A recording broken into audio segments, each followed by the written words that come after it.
Good morning, everybody. Last month, I volunteered at Scare for a Cure, and I gained new experiences from this organization. Without further ado, my name is Jesus Salazar, and I am an active volunteer in Texas, and I was from Houston and been volunteering ever since I was in middle school. So I'm here today to explain to you and knowledge you about this organization and that more people should get involved with this particular location because it has impacted the world ever since it was created. So it was made in 1988 according to the Scare for a Cure website. But before I continue my presentation, I want to state the ground rules first. If you have any questions, please hold them till the very end because just in case if you do have questions, here are some note cards so you won't forget.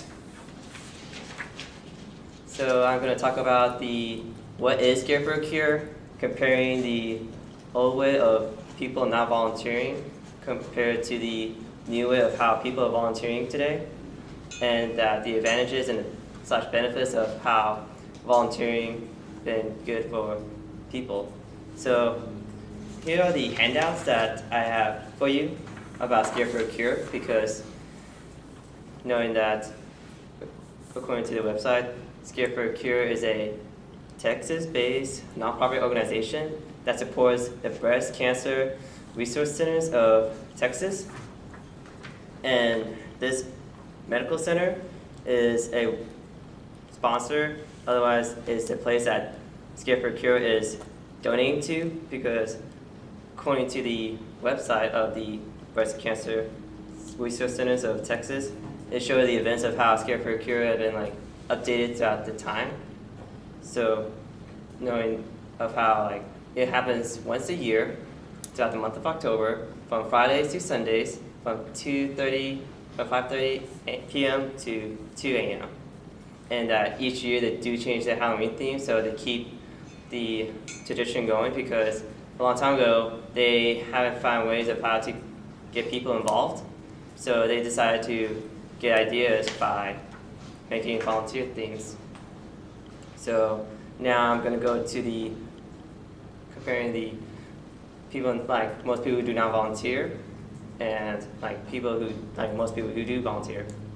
So that according to the Thomas W. McKee, he did an article about the top reasons volunteers quit is because the lack of professionalism, the feeling of not the volunteering is not getting out there, making a difference in the world, and also of not having a flexible time throughout the schedule to go volunteer throughout the weekends or other days to come. So I want to reference to the Volunteer Council website that they explains the volunteer opportunities that people, most people who do volunteer, shows of how they gain new skills.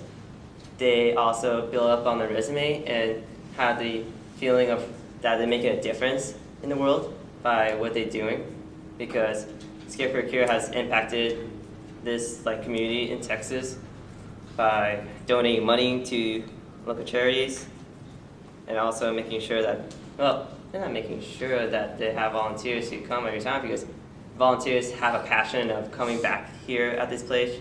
So that's a good thing, because now I'm going to talk over the advantages and the benefits of that. Volunteering have impacted them because they're meeting new people. They are gaining new skills that they could teach to others, and they have to express their gratitude towards others, because if you volunteered from the previous organization, you could pass that down to the new organization so that you continue your passion to help others. In conclusion, I want to recap on the 3 main points of what is Scare for a Cure, comparing the old way to the new way of how volunteering is going, and the advantages of how volunteering has been for us. And one of my ideas is that people can volunteer throughout the weekends by making time out of schedules and making sure that they are able to have like ways to not be too busy throughout the weekends. Because knowing that Scare for Cure do offer some free lunch and / dinner before the actual event starts. So my vision from this organization is to have a group of people who is eager to want to volunteer and come over throughout the nighttime and scare people for caring in donations. Because I just want to help you for support by going on their website on www.scareforcure.com, so it tells you how you can help out throughout these links. So thank you again for listening to my presentation. Does anybody have any questions? Okay, so